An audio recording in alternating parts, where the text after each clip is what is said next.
USA Network higher-ups are allegedly disappointed with WWE's recent decisions, most notably the release of 12 NXT stars.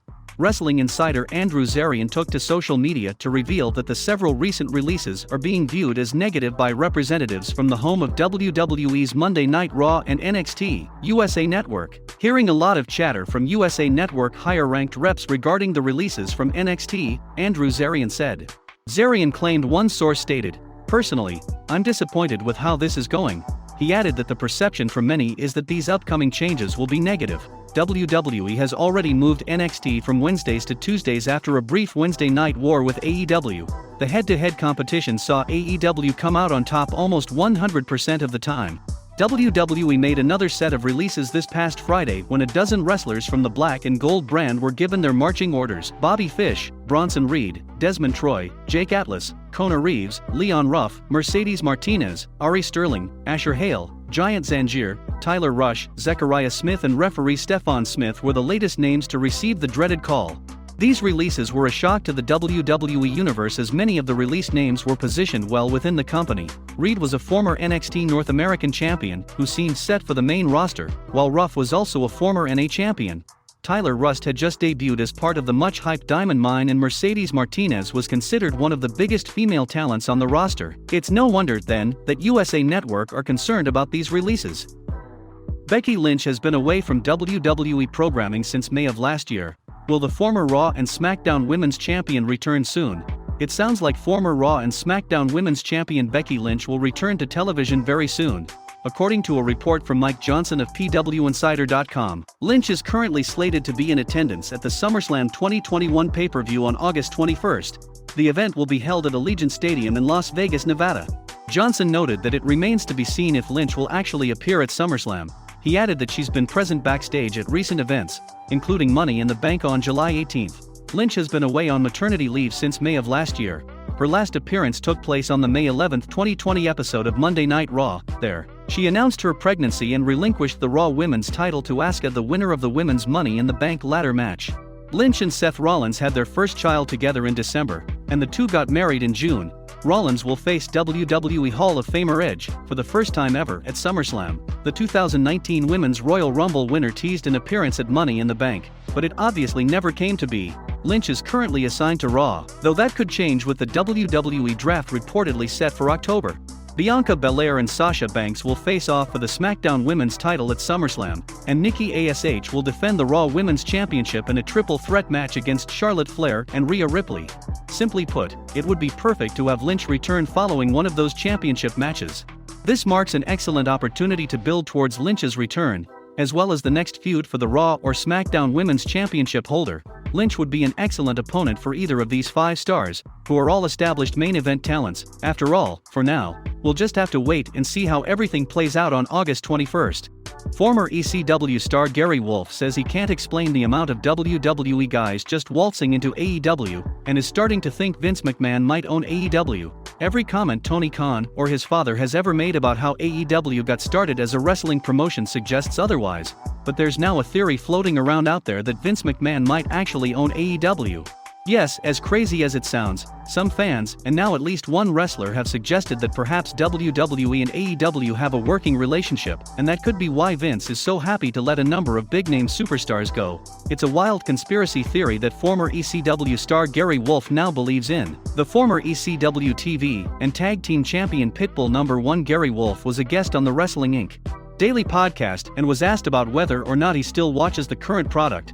He said he keeps up with WWE a little bit, and then dropped a theory that Vince might run both companies. "I watch WWE here and there. I'm very confused about how they're releasing so many people," Wolfe said. He added, "I don't understand that. I'll give you an example. I think Vince McMahon may own AEW. That's just my opinion. Why is his guys rolling, and they're going right there?"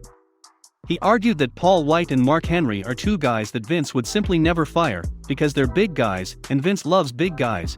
He personally loves those guys too. Seems to think they've gone to AEW to work with the company on Vince's behalf. When asked if his theory comes from past experiences with ECW, and how they worked with WWF, Wolfe noted there's so much crossover in wrestling, and was at the time. It explains why he and his partner couldn't make the jump from ECW to WCW. The plan was for the Pitbulls to come in and win the belts against the Steiners. All of a sudden, WWE bought ECW and WCW, and the contract offer was off the table, Wolf noted. So I couldn't sign my contract because they froze everything. Bischoff told me, if I signed you last week, he would have to pay you, but I can't sign any new talent. No new talent. If this were true, it would be perhaps the greatest conspiracy theory that ever existed in the history of professional wrestling. It would take so many people being in on the secret and not spilling the beans. It seems nearly inconceivable that it could be pulled off and nobody know. The other issue here is that WWE is a publicly traded company, and keeping this off the books would be next to impossible. The puzzle pieces do fit when looking at it from a talent perspective, and that it would be hugely beneficial for Vince to own two wrestling companies that appear to compete against each other. That said, at most, AEW and WWE have an agreement in place regarding talent, but nothing more. Even that is extremely unlikely. Bray Wyatt has broken his silence since being released from WWE earlier this month, taking to social media to post a cryptic tweet right before Raw on Monday night. The wrestler's release still has many fans puzzled, and the WWE Universe isn't letting the promotion off easily for this one. There have been plenty of rumors and questions surrounding Wyatt's future, but the performer kept mum until Monday night, when he dropped a tweet that has unsurprisingly left folks excited. Wyatt, real name Wyndham Rotunda, tweeted less than a quarter of an hour prior to Monday Night Raw. The photo, a grotesque face with fangs accompanied by the caption "You can't kill it," has prompted even more speculation. There's a theory of the image being concept art for a character Bray intends to debut when he's permitted to wrestle for another company. The timing seems to suggest that the former WWE performer wanted to show he still has lots of support among fans. Another theory points to secret negotiations between WWE and Wyatt. Something similar happened with Samoa Joe, who was released then brought back on just weeks later. It's been reported that Wyatt was released due to budget cuts, as has been the norm as of late at WWE. It would not be ideal for Bray to take less money than he was making before his release, nor would it be in WWE's best interest to offer him more after releasing him. This makes things rather complicated if WWE's considering bringing him back, but they are reportedly under pressure from the networks, so who knows how this will turn out. It's been more than a week since Bray Wyatt was released from WWE, but tonight on Raw, the company reportedly still played a promo regarding the former star. Reputed journalist John Alba was in attendance for the show in Orlando and posted that the company had played a promo which showed Mick Foley and Stone Cold Steve Austin talking about The Fiend and how awesome the character was. They're running a promo in the arena with Mick Foley and Steve Austin talking about how awesome The Fiend is, said John Alba in his tweet. Of course, Mick Foley was once attacked by The Fiend, so he has first-hand knowledge regarding Bray Wyatt's alter ego. It was reported that The Fiend/Bray Wyatt was set to make his return to the company tonight on Raw, so this could have been something that fell through the cracks when preparing for the show since Wyatt's release only happened a week ago.